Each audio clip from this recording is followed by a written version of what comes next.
I was right all along.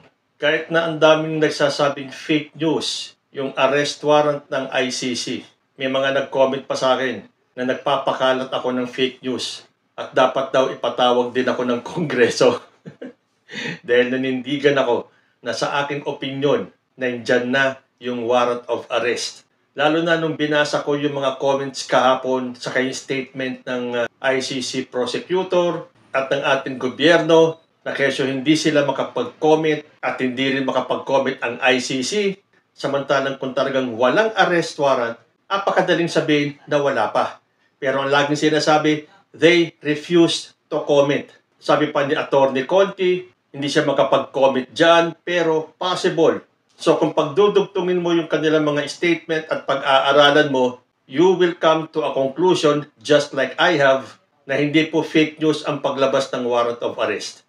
At hindi ba sinabi pa nga ng ICC, confidentiality. Kailangan confidential ang kanilang paggalaw para nga naman hindi makapuslit yung akusado. So napaniwala ang kampo ni Duterte na walang arrest warrant. Kaya bumalik ng Pilipinas. Or maybe, alam na nila na sila ay aarestuhin pero kailangan magpakahiro. Dahil sinabi naman ni Duterte sa rally sa Hong Kong na handa naman siyang harapin ang kaso nito. In fact, sabi pa nga, ang hinihiling niya ay mag-ambag-ambag o mag-donate ng kanyang mga supporters ng $5, $10 para daw paglabas niya sa pagkakakulong, ipagtayo daw siya ng monumento. At itabi ito kay Rizal. Ganun kataas ang tingin ni Rodrigo Duterte sa sarili niya. Iahanay niya ang sarili niya sa ating pambansang bayani. So ito na nga po ang naganap. Na hindi naman ako nagulat. Dahil sabi ko nga sa inyo, para sa akin, naniniwala ako na andyan na yung warrant of arrest. In fact, nakahanda na yung warrant of arrest March 7 pa lang. Dahil nandito po yung unang pahina ng arrest warrant ng ICC para kay dating Pangulong Rodrigo Duterte. At ang sabi nga dito, Situation in the Republic of the Philippines, warrant of arrest for Mr. Rodrigo Roa Duterte. At ang nakalagay doon, secret. So kung hindi nahulaan ng DDS camp na kahit pinapakalat na fake news daw yung arrest warrant ng ICC, mahina pala silang kumilatis. So March 7 pa lang, nakahanda na po yung arrest warrant. At tama ang sinabi nila na confidentiality. Yun po ang umiiral sa kanila. Para nga naman hindi makapuslit yung mga akusado at diyan sila naisahan ng ICC. Official statement naman ng ating gobyerno. Kaninang madaling araw, natanggap ng Interpol Manila ang official copy ng warrant of arrest mula sa International Criminal Court. Ika-alas 9:20 ng umaga ngayong araw, March 11, 2025, ang dating Pangulong Rodrigo Duterte at ang kanyang grupo ay dumating sa Maynila mula Hong Kong sakay ng Cathay Pacific CX-907. Sa kanyang pagdating, inihain ng Prosecutor General ang ICC notification para sa isang arrest warrant sa dating Pangulo para sa krimen laban sa sangkatauhan.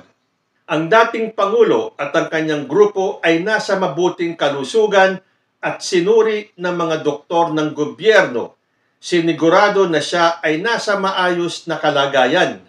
Ang mga opisyal ng PNP na nagpatupad ng warrant ay tiniyak na may suot na body camera.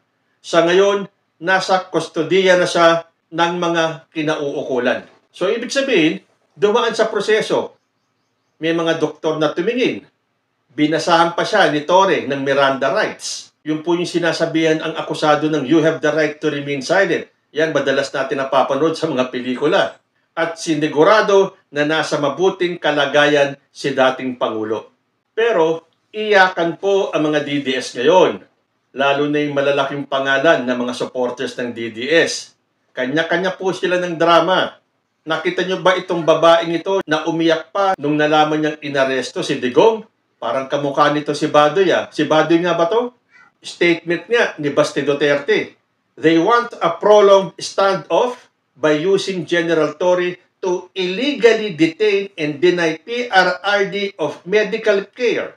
It seems to me that they are trying to murder the old man. This has to end. Bongbong Marcos admin is fantasizing that this scenario would materialize, hoping that the issue on the national budget would just go away. The smell of desperation. O, sabi ni Baste, wala daw medical care. Ano yung sinabi dito? Na tinignan si Duterte ng mga doktor. Ngayon nga, sabi ni Bongo, Senator Bongo earlier confirmed that Duterte is scheduled to undergo a certain procedure. O, yan ba ang hindi tinignan? Masyadong nagdadrama itong mga DDS na to. Pati nga ang asawa ni dating Pangulong Rodrigo Duterte, tinawag pa na mga abusado daw yung mga humarang sa kanila sa airport. Ito namang si Salvador Panelo, sabi niya, it is an unlawful arrest. The PNP didn't allow one of his lawyers to meet him at the airport and to question the legal basis for PRRD's arrest. It is an illegal arrest because the ICC arrest warrant comes from a spurious source. The ICC, which has no jurisdiction over the Philippines. Pero sabi ko nga sa inyo bubito na lang ang maniniwala dito kay Salvador Panelo. Ngayon, wala ng jurisdiction ang ICC sa Pilipinas. Pero ang hinahabol po ng ICC ay nung tayo ay miyembro pa ng ICC. Doon kasi nagkamali si Duterte. Dapat nung kauupo pa lang niya bilang presidente, withdraw niya na ang Pilipinas sa ICC. Kailan ba tayo umalis sa ICC? Nung natunugan ni Duterte na iimbestigahan siya ng ICC sa mga kasong crimes of humanity. So kung jurisdiction, wala na nga naman siguro. Pero ang hinahabol po ay nung time na nandun pa tayo. Dahil sa tingin ng nakararami, hindi porket wala na tayo at may nagawa kang kasalanan nung time na tayo ay miyembro pa, dapat niyang panagutan yun. Ano bang klase mga rules and regulations yan? Kasama ka sa isang organisasyon, nung nasilip nila na meron kang nilabag na mga batas, bigla kang uurong at mag-withdraw ka na magdadasal ka na lang na sana hindi ka habulin? Ganun ba ang batas sa mga grupo na ating sinasalihan? Siyempre, alam nating lahat nung tayo ay miyembro pa at alam ng gobyerno at kung sino man ang presidente, alam ang mga rules ng ICC at yan, alam yan ni Duterte. Kaya nung natunugan niya na siya ay imbestigahan, nag-withdraw siya. At ng kanya igigiit, wala ng jurisdiction. At tama naman si President Bongbong Marcos, igigiit natin na wala ng jurisdiction ang ICC sa Pilipinas. Pero, again, pero, ang hinahabol po nila ay yung time na tayo ay miyembro pa. Napakahirap pang intindihin nun. Baliktarin natin. Kung kayo ang nasa posisyon ng ICC, merong isang member country na nakagawa ng krimen. Ang ginawa ng member country, nag-withdraw. Pababayaan nyo na lang? Dahil hindi na miyembro yung bansang yon, okay na lang, basta umalis ka na lang, di bali ng libo-libo ang napatay mo. Hindi po ganun Kailangan harapin ang dapat harapin. Kahit yung anak na si Kitty Duterte, nag-react din sa pagkakaaresto ng kanyang ama. Yun kasi, pare-pareho sila ng script ngayon.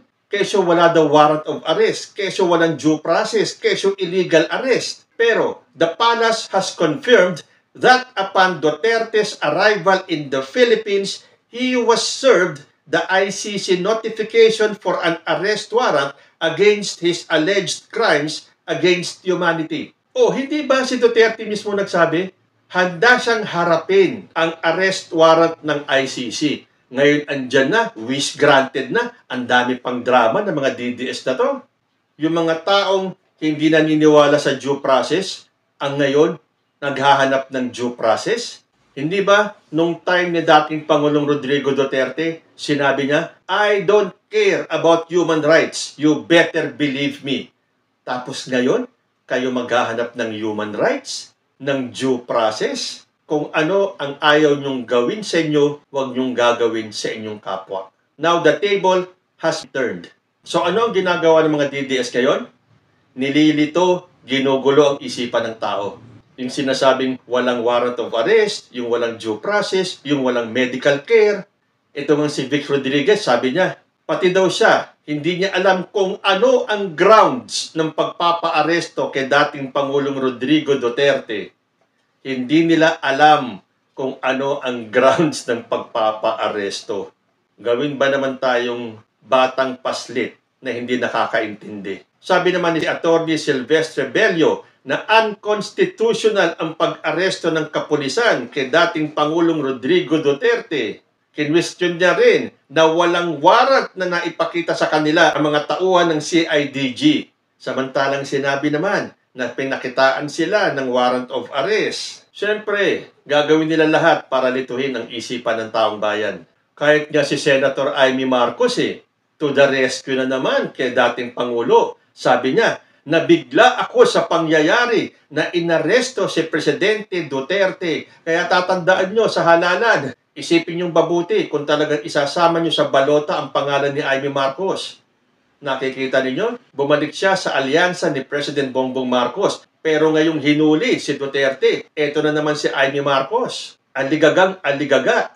At siya daw ay nabigla sa pangyayari, sa pagkakaaresto ni dating Pangulo. Pero isa sa natuwa sa pagkakaaresto kay Digong ay itong si Senator Risa Hontiveros. Sabi niya, pinanghahawakan ko ang mga sinabi ni dating Pangulong Duterte under oath na haharapin niya ang kaso sa International Criminal Court. Sana bilang abogado, siya ay sumunod sa mga proseso nito.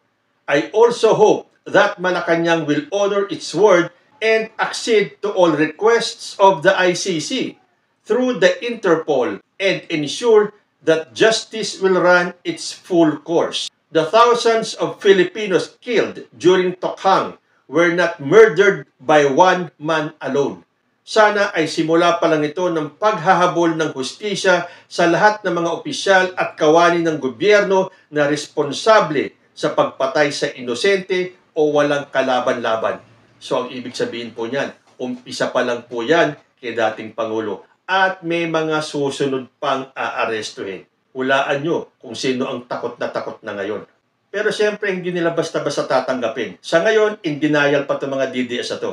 Dahil kahit na nga si dating Pangulo, in denial pa rin Dahil kine-question ni Duterte yung pagkaka-aresto sa kanya ng local police habang siya ay nasa Kalayaan Hall ng Villamor Air Base. Sabi ni dating Pangulo, what is the law and what is the crime that I committed? Show to me now the legal basis for my being here. Apparently, I was brought here not of my own volition. It is somebody else's. You have to answer now for the deprivation of liberty. Nakita niyo yung karma, no? Samantalang nung araw, nung panahon niya, wala nang question. Wala nang due process. I do not care about human rights. Ngayon, kayo ang maghahanap ng due process at human rights. Ang buhay nga naman talaga. Hindi ka pwedeng laging nasa itaas. So, saan nga ba dadalhin si dating Pangulo ngayon? Kahit ang mga DDS hindi magkaisa Sino ba ang paniniwalaan ng mga DDS supporters nila? Tandaan nyo, ang naniniwala nila sa mga DDS na to ay ang mga kapwa nila DDS. So kahit na yung mga vloggers ng DDS ay nililito ang isipan ng mga DDS, hindi na nila alam kung sino paniniwalaan. Dahil sabi dito, sabi ni Bongo, maraming salamat sa CIDG sa pagpayag na umuwi muna sa Davao City si Pangulong Duterte. Patuloy po tayo magdasal mga kababayan. Sabi naman ni Bato de la Rosa, dadalhin muna sa ospital sa loob ng Camp Aguinaldo si Pangulong Duterte para maalagaan.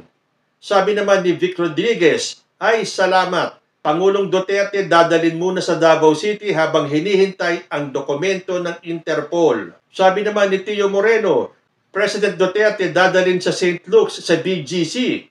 At itong si Bobby Tiglao, Duterte to be held in PGH. Mag-usap-usap nga muna kayo kung saan ba talaga dadalhin si dating Pangulo. Pero ito naman po ang sabi ni Attorney Cristina Conti ng ICC Assistant to Counsel. When a person is arrested under a warrant of arrest from the ICC, he should be turned over to law enforcement officer of a member state and is to be flown to The Hague, the Netherlands, ASAP. So ano kayang ibig sabihin ng ASAP? Parang forthwith, agad-agad, as soon as possible. So ano yung sinasabi ng mga DDS? Na dadalhin sa St. Luke's, dadalhin sa PGH, dadalhin sa Davao. Saan ba talaga mga DDS? Pero one thing is for sure. Kung walang kasalanan at malinis ang konsensya, harapin ang mga kaso kagaya ng pagharap ng mga Marcos sa mga paratang laban sa kanilang pamilya. Oo nga naman, tama ito. Hindi nga ba't sangkaterba, libo-libong mga kaso ang hinarap ng mga Marcoses at karamihan sa kanilang mga kaso ibinasura na. E paano daw ba yung conviction ni Madam Imelda Marcos? Yun yung pinalalabas ng isang DDS na guilty, na meron ng conviction, na meron ng sentensya.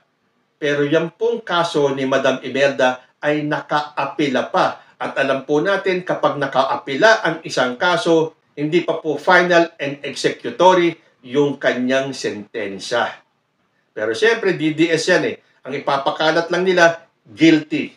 So, kung talagang walang kasalanan si Duterte, harapin niya ito. Dahil sabi dito sa balita, kung talagang walang kasalanan at malinis ang konsensya, ay dapat lang na hindi matakot ang mga Duterte at nung kanyang mga alipores sa proseso ng paghahain ng hustisya. Pero bakit umaalma? May kasalanan nga ba? Kung wala namang kasalanan si Duterte, ay mapapalaya ito. Ang batas ay batas. Dapat lamang itong harapin ni Duterte kagaya ng pagharap ng mga Marcos sa mga paratang laban sa kanilang pamilya nang walang takot at walang pangamba na di kalaunan ay napapatunayan din ng pamilya na hindi totoo at aligasyon lamang ang mga ito. So kung talagang walang kasalanan si Duterte at ang mga alipores niya na susunod na aarestuin ng ICC, ito na po ang pagkakataon para ipakita sa buong mundo na malinis ang inyong konsensya at wala kayong bahid ng pagkakasala. So ito pong araw na ito ay masusulat sa history. March 11, 2025. Sabi nga ni Mara Cepeda, Rodrigo Duterte seemed untouchable once, but today, that facade has crumbled. Philippines' ex-strongman president is arrested as the ICC issues warrant over crimes versus humanity over his brutal drug war that killed thousands. Historic day. Kayo po, isa ba kayo sa nagbunyi o isa kayo sa nagdrama? Comment lang po down below and I will see you in my next video. Diyos te Agnina.